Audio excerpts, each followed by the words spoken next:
Today's topic is drought in Europe, है ना। बहुत ही आजकल न्यूज में है, आपने देखा होगा कि यूरोप में ड्राउट की स्थिति बनी हुई है और वो भी 500 साल बाद ऐसी स्थिति आई है। लास्ट जो है 1500 समथिंग में ये ड्राउट की स्थिति आई थी, जिसमें कई लोग मतलब डेथ हुआ था, कई लोग अफेक्ट हुए थे। और 500 साल के बाद इस तरह का सिचुएशन आया है। तो this is a wake up call for all of us, है ना, फॉर द होल वर्ल्ड।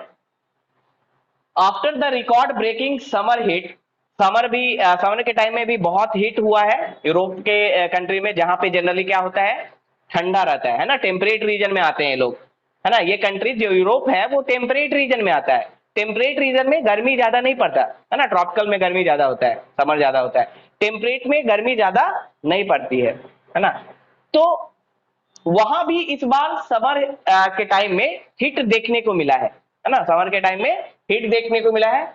ये असर, सीधा असर दिखाता है क्लाइमेट चेंज का, क्योंकि आईपीसीसी ने खुद रिपोर्ट में बोला था कि आने वाले दिनों में हीट वेव्स का फ्रिक्वेंसी बढ़ेगा, है ना, टेम्परेचर बढ़ेगा, ग्लोबल वार्मिंग तो हो ही रहा है। और 2040 तक हम शायद 1.5 डिग्री जो राइज है टेम्परेचर का प्री हिस्टोरिक लेवल से, उसको हम पार कर जाएंगे 2040 तक, यानी बहुत नजदीकी है। और 1.5 डिग्री जब हम राइज, हम उस लाइन को पार कर लेंगे, उसके बाद कई सारे कैटास्ट्रॉफिक सिचुएशन हम का सामना हमें करना पड़ेगा, जैसे ड्राउट, है ना, फ्लड, आइस मेल्टिंग होगा, ड्राउट होगा, है ना, हीट वेव्स होगा।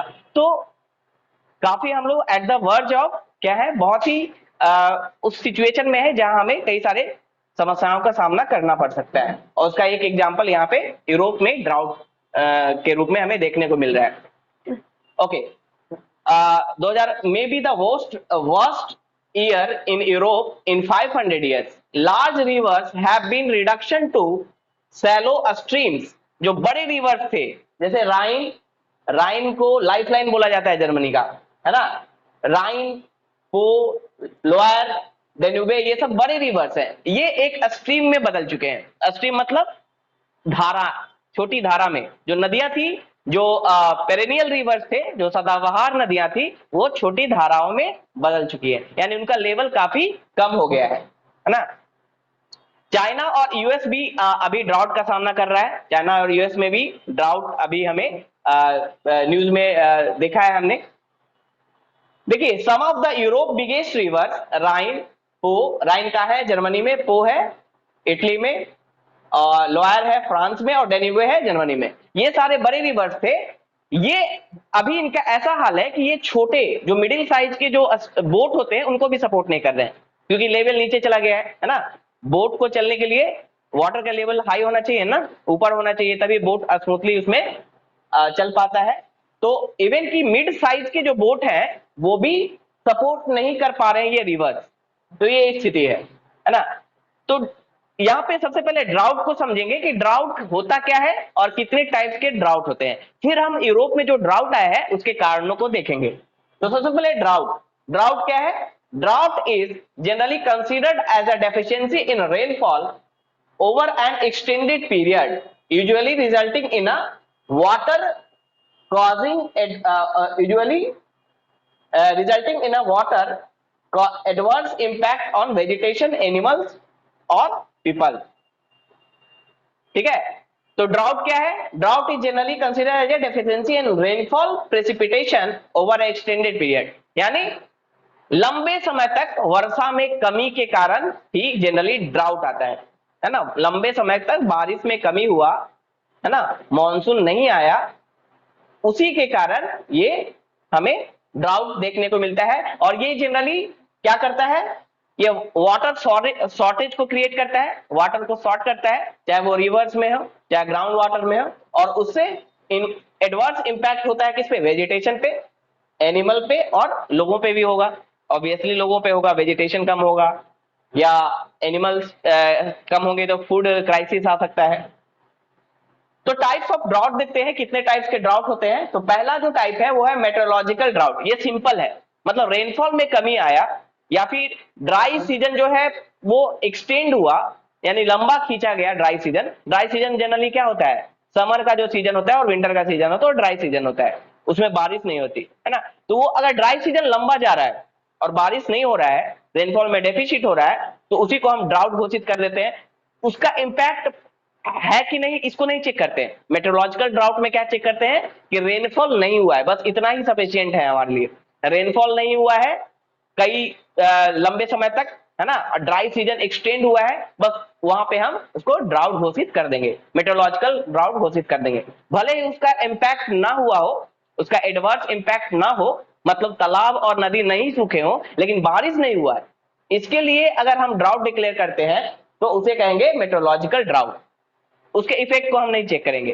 समझ में आया? मेट्रोलॉजिकल ड्राउट सिर्फ ये देखेंगे कि रेनफॉल हुआ है कि नहीं। बहुत लंबे समय तक अगर रेनफॉल नहीं हुआ है ना, जो यूजुअली हो जाता था, इस साल अगर रेनफॉल लंबे समय तक नहीं हुआ, ड्राई सीजन एक्सटेंड कर गया, तो उसे हम मेट्रोलॉजिकल ड्राउट घोषित कर देंगे। दूसरा है हाइड्रोलॉजिकल ड्राउट। हाइड्रोलॉजिकल ड्राउट में हम ये देखते हैं, चलो बारिश तो नहीं हुआ, लेकिन इसमें देखा जाता है कि क्या रिवर या फिर लेक या फिर जो भी वाटर बॉडीज है या फिर जो ग्राउंड वाटर है उनका लेवल क्या कमा है। अगर उनके लेवल में कमी आई है ना, रिवर के, लेक के या फिर ग्राउंड वाटर के लेवल में अगर कमी आई है, तब वहां पे हम इसे हाइड्रोलॉजिकल ड्राउट घोषित करेंगे, है ना। अगर रेनफॉल नहीं हुआ लेकिन वाटर का लेवल बना हुआ है ना, ग्राउंड का लेवल बना हुआ है क्योंकि इवोपरेशन कम हुआ है, तो उस केस में हाइड्रोलॉजिकल ड्राउट नहीं बोलेंगे, उस केस में मेट्रोलॉजिकल ड्राउट बोलेंगे। लेकिन बारिश की कमी के कारण, अगर बारिश की कमी या एक्सेसिव हीट के कारण, एक्सेसिव इवोपरेशन के कारण नदियों का जल, लेक्स का लेवल या ग्राउंड वाटर का लेवल अगर कम हो गया, तो उसे क्या बोलेंगे? Hydrological drought. तो समझ में आ रहा है अंतर क्या है? मेट्रोलॉजिकल में बारिश सिर्फ देखेंगे, बारिश हुआ कि नहीं, ड्राई सीजन अगर लंबे समय तक है तो उसे मेट्रोलॉजिकल ड्राउट, भले उसका इफेक्ट जो भी हुआ हो सकता है नदियां नहीं सूखी हो, है ना, इवोपरेशन ज्यादा नहीं हुआ हो, नदियों का लेवल बना हुआ हो, लेकिन बारिश चूंकि नहीं हुआ इसलिए उसे मेट्रोलॉजिकल ड्राउट। इसमें क्या देखेंगे? इसमें नदियों का लेवल देखेंगे, लेक्स का लेवल देखेंगे या ग्राउंड वाटर का लेवल देखेंगे। अगर वो नीचे गया है तब उसे हम उसे घोषित करेंगे कि वो हाइड्रोलॉजिकल ड्राउट है ना। तीसरा टाइप क्या है? तीसरा है एग्रीकल्चरल ड्राउट। इसमें देखते हैं कि इसका फसल पे क्या इफेक्ट हुआ है।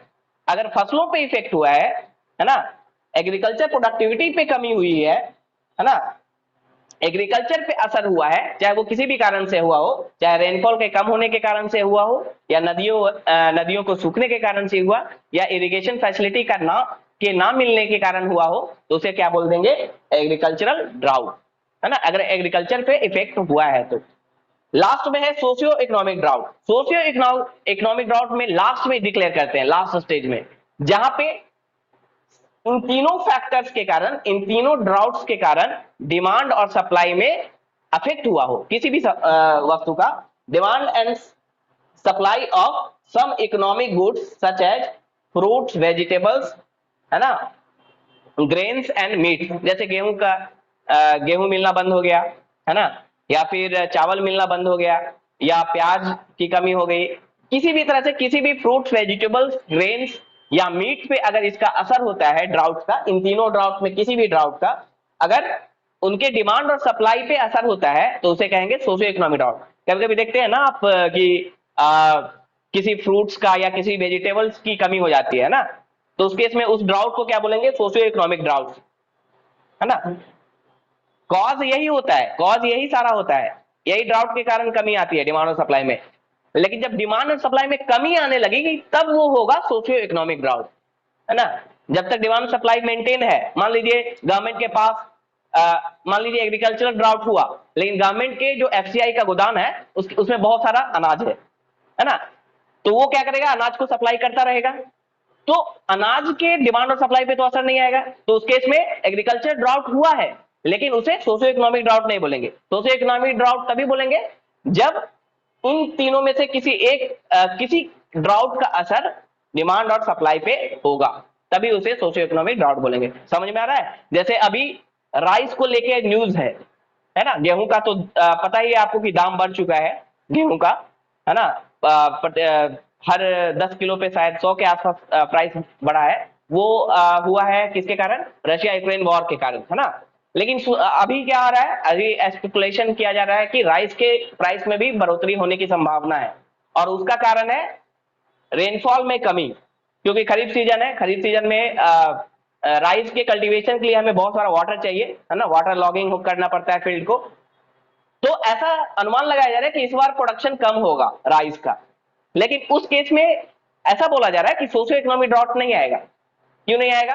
क्योंकि गवर्नमेंट के पास एफसीआई के गोदाम में काफी सफिशिएंट स्टोरेज है ना। जो पहले 2-3 साल से हमने जो राइस का प्रोडक्शन किया था, बहुत ही ट्रेमेंडस प्रोडक्शन हुआ था, है ना। बिहार को भी कई बार कृषि कर्मण अवार्ड मिल चुका है राइस के प्रोडक्शन के लिए। कई सारे टेक्निक्स हम लोग यूज करते हैं उसे, जिसमें एक श्री टेक्निक है, कभी बताएंगे श्री टेक्निक क्या होता है। तो उसके द्वारा हमने राइस का प्रोडक्शन काफी 2-3 सालों में किया है, और जो स्टोरेज है प्रोक्यूरमेंट के द्वारा गवर्नमेंट ने क्या किया, एफसी का एक गोदाम को भर रखा है। तो सोशियो इकोनॉमिक ड्राउट नहीं आने देगा गवर्नमेंट, है ना। भले ही एग्रीकल्चर ड्राउट आ जाए, लेकिन सोशियो इकोनॉमिक ड्राउट नहीं आएगा, यानी राइस के डिमांड और सप्लाई पे कोई असर नहीं होगा। तो समझ रहे हैं चारों में क्या डिफरेंस है ना, चारों में क्या क्या डिफरेंस है ड्राउट में। तो अभी जो अगर यूरोप की बात करें, तो यूरोप में अभी जो ड्राउट है वो किस नेचर का है? एग्रीकल्चरल ड्राउट है ना। एग्रीकल्चरल ड्राउट है, इसका मतलब एग्रीकल्चर पे असर हो रहा है, एग्रीकल्चर पे असर हो रहा है, इसीलिए वो एग्रीकल्चरल ड्राउट है। और एग्रीकल्चर पर क्यों असर हो रहा है? यहां बताए थे एग्रीकल्चर पे अगर इंपैक्ट पड़े किसी भी फैक्टर से, या तो रेनफॉल डेफिसिट से, तो रेनफॉल डेफिसिट भी हुआ है, लेकिन एक और फैक्टर है वहां पे, सॉइल वाटर डेफिसिट हुआ है। यूरोप में अभी क्या हुआ है? सॉइल वाटर डेफिसिट हुआ है, यानी सॉइल का जो मॉइस्चर है वो खत्म हो चुका है, तो प्रोडक्शन कम हो गया एग्रीकल्चर का प्रोडक्शन। लैक ऑफ इरिगेशन हुआ है, क्योंकि रिवर्स जो थे, बड़े बड़े रिवर्स, वो स्ट्रीम में, नालियों में कन्वर्ट हो चुके हैं, है ना, छोटे छोटे स्ट्रीम में, धाराओं में कन्वर्ट हो चुके हैं। तो वाटर का लेवल कम हुआ है रिवर्स में, है ना, सॉइल का मॉइस्चर खत्म हो गया, इसके कारण एग्रीकल्चर पे असर हुआ है। इसलिए वहां जो अभी जो नेचर है यूरोप में ड्राउट का, वो एग्रीकल्चरल ड्राउट है ना। और अब यहाँ पे कारणों पे यहाँ पे नजर डालते हैं, क्या कारण है causes of drought in Europe. हुआ क्या है, जैसा कि आईपीसीसी रिपोर्ट के अनुसार, 6 रिपोर्ट जो आया था, असेसमेंट रिपोर्ट, उसमें बोला ही गया था कि हीट वेव्स की फ्रीक्वेंसी काफी ज्यादा रहेगी। हमें यहाँ भी देखने को मिला है इंडिया में हीट वेव, खासकर गुजरात, महाराष्ट्र, गुजरात वाले एरिया में बोला गया था। तो हीट वेव्स के से होता क्या है, हीट वेव्स से क्या होता है, जब हीट वेव्स आता है ना, हीट वेव्स मतलब, heat waves is a type of wave, है ना। जो लू, जैसे लोकल लैंग्वेज में जिसे लू बोलते हैं, लू टाइप का जो चलता है, उसे क्या होता है, उसे टेम्परेचर एकदम से राइज कर देता है, किसी भी एरिया का टेम्परेचर एकदम से राइज कर जाएगा। और जब टेम्परेचर एकदम से राइज करेगा उस एरिया का, तो उस एरिया में जो भी वाटर बॉडीज हैं, चाहे वो रिवर हो, चाहे वो लेक हो, वहां पे इवोपरेशन काफी तेज हो जाएगा। इवोपरेशन, वाष्पीकरण, है ना, क्योंकि टेम्परेचर एकदम से हाई हो गया हीट वेव्स के कारण। यूरोप में भी यही हुआ है, हीट वेव्स आने के कारण एक्स्ट्रा ऑर्डिनरी हीट वेव हुआ है ना, जो पहले कभी नहीं हुआ था। उसके कारण टेम्परेचर एकदम से राइज कर गया। यूरोप में आप जानते हैं टेम्परेचर कम होता है, टेम्परेट रीजन में है, तो टेम्परेचर राइज के कारण जो भी वाटर बॉडीज है उनका इवोपरेशन बहुत ज्यादा हो गया। रेनफॉल तो कम हुआ ही, लेकिन सबसे बड़ा फैक्टर हीट वेव्स है।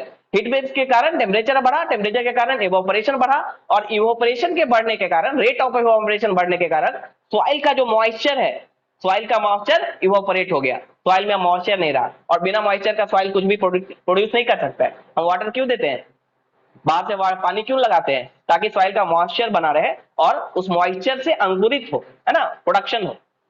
तो यही हुआ है यूरोप में कि हीट वेव के कारण, टेम्परेचर बढ़ने के कारण जो नॉर्मल वेदर पैटर्न है वो डिस्टर्ब हुआ, रेनफॉल नहीं हुआ, है ना। उसके साथ साथ हीट टेम्परेचर बढ़ने के कारण इवोपरेशन काफी तेजी से बढ़ गया, और इवोपरेशन बढ़ने के कारण जो सरफेस वाटर है, सरफेस वाटर मतलब किसे कहते हैं, नदियों को, तालाबों को, है ना, उसको सरफेस वाटर बोलते हैं, उसमें कमी आ गई, और साथ ही साथ सॉइल का जो मॉइस्चर है वो रिड्यूस हो गया। और ये इंपैक्ट किया किसको, एग्रीकल्चर को। इसलिए वहां जो अभी डिक्लेयर हुआ है वो एग्रीकल्चरल ड्राउट डिक्लेयर हुआ है। Okay, hope you understand all this thing. Okay,